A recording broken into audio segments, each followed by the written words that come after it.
Telecom Group sues to block FTC's click-to-cancel rule.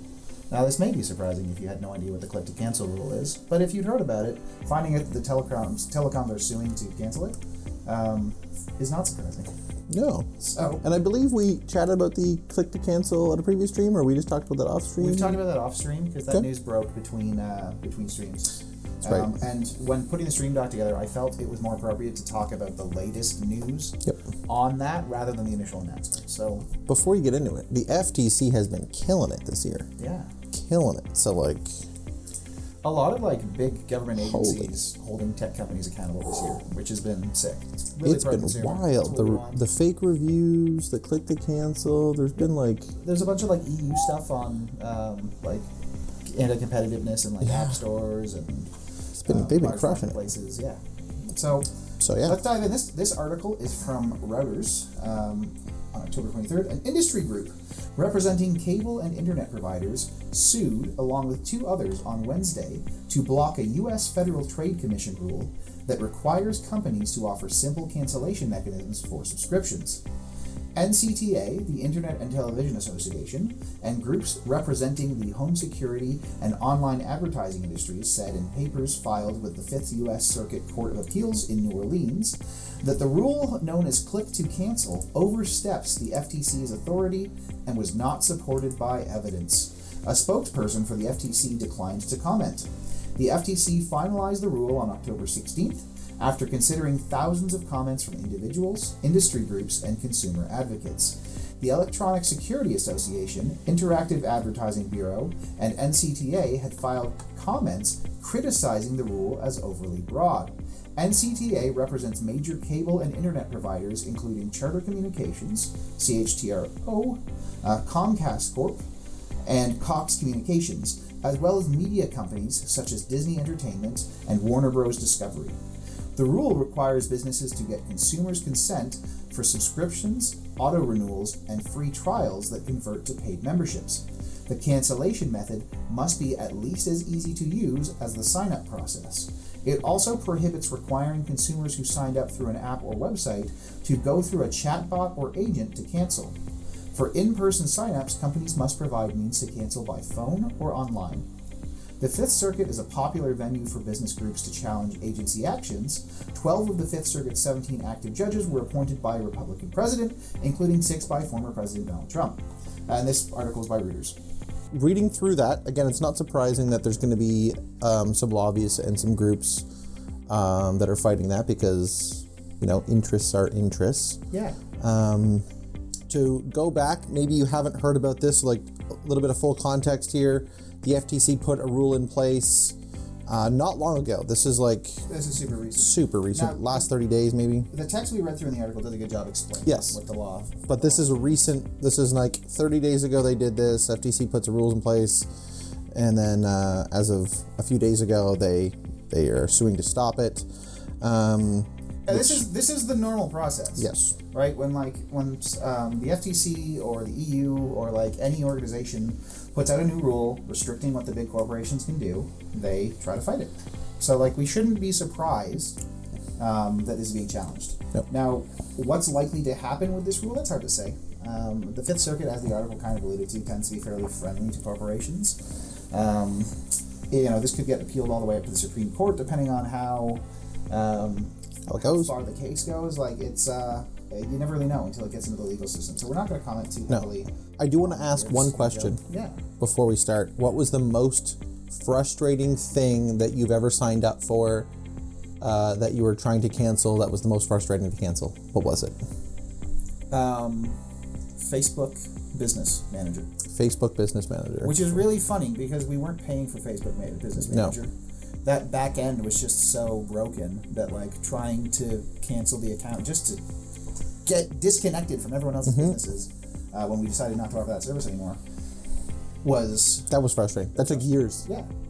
Yeah. And that's a good one. That's we weren't even trying to cancel a paid service. It's not like Facebook was benefiting from how bad this cancellation process was. It was just super broken. So that's the worst one. I've never been locked into a gym membership or anything though. Good. Yeah, neither have I. I've got a mortgage. Yeah, trying to get out of that one might be a little difficult. It's expensive. It costs like the value of a house if you want. Yeah, the remaining value that you owe. Yeah, you just got to pay that off. It's really easy. Yeah. But no, like I haven't had too many trouble with like subscriptions that are hard to get out of. Now that said, I'm pretty tech savvy, so like for me to wade through customer service channels and figure out how to cancel a subscription is not the most complicated thing in the world.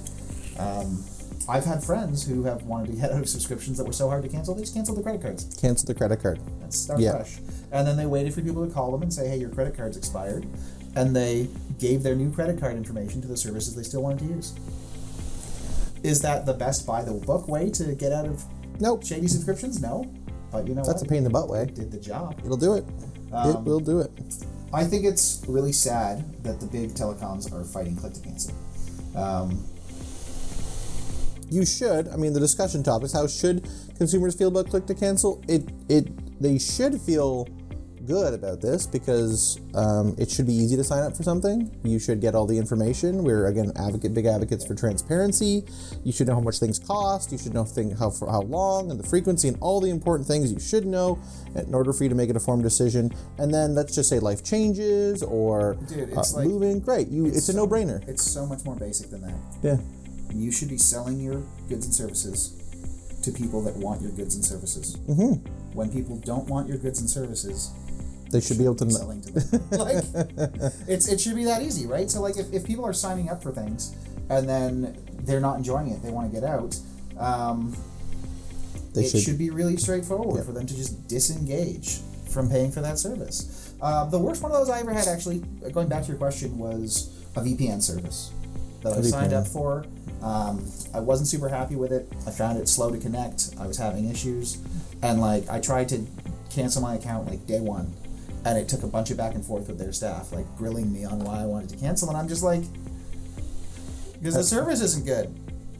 Why am I here? Get rid of this. Yeah, I shouldn't have to give you any more than I don't want it anymore. Yeah, and that's it, right? Like, I get that. It's weird returning things when you buy something and it's like the wrong size of bolt for whatever you're trying to install in your closet, and you're like, oh, I bought a set of screws that are the wrong size. I need to return these and buy the right size. It's awkward doing that, going to the store and saying like, yeah, I just bought the wrong thing. I need to bring it back. But I've never had trouble doing it.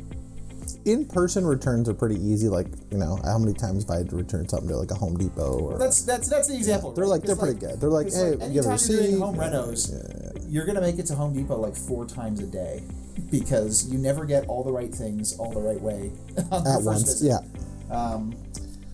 And so like that return process feels awkward, but the company doesn't make it difficult. They just like take your return and then there you go, you're good to go. Like Costco's return policy is famously super super easy to work with, and it's like if we can make giving back things you've purchased and getting your money that easy, there's no reason why not paying for a subscription anymore and not getting that service. Now, I believe, so on to the next one, how should businesses respond?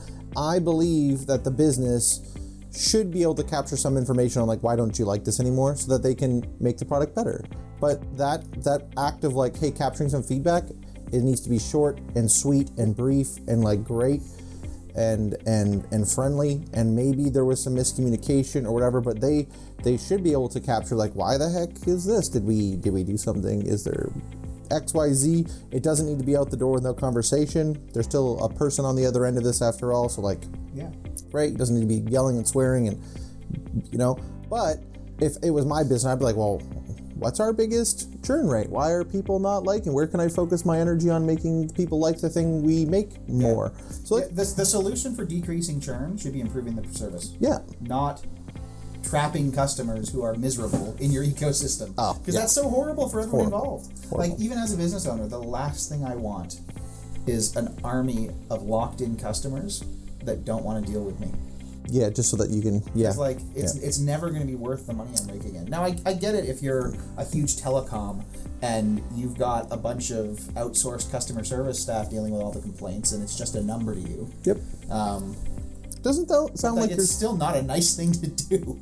It sounds to me like you're not really thinking of the shareholder. Sure. So, like, for the size of businesses we work with, though, we don't have too many people that are, like, going to be shaken up over this click-to-cancel thing. Just keep doing what you're doing. Offer good service. Make it easy for people to get into your service and out of your service. And make sure they don't want to leave because you're offering them a really great experience. Learn from the things that go wrong and try not to repeat them. And yeah, that's it. What's likely to happen with this rule now the FTC is being sued? Okay. We touched on this one already. They get sued all the time. Let's be real. This is not like Aaron said, this is not like a new thing, not even surprising. It's just like, they get sued, they get challenged. It's like, it's a challenge. It's like you're doing a thing that we think infringes on our rights. Okay, they're gonna, the lawyers are gonna take it from here, and there's gonna be some judges that weigh in on it. So great, they're very well prepared to do this because they put the rule in place ahead of time. They could spot this a mile away. Great. What's likely to happen? It's gonna get tied up probably. Lawyers like making money. Yeah. Judges in courts are notoriously not quick by nature. That's okay.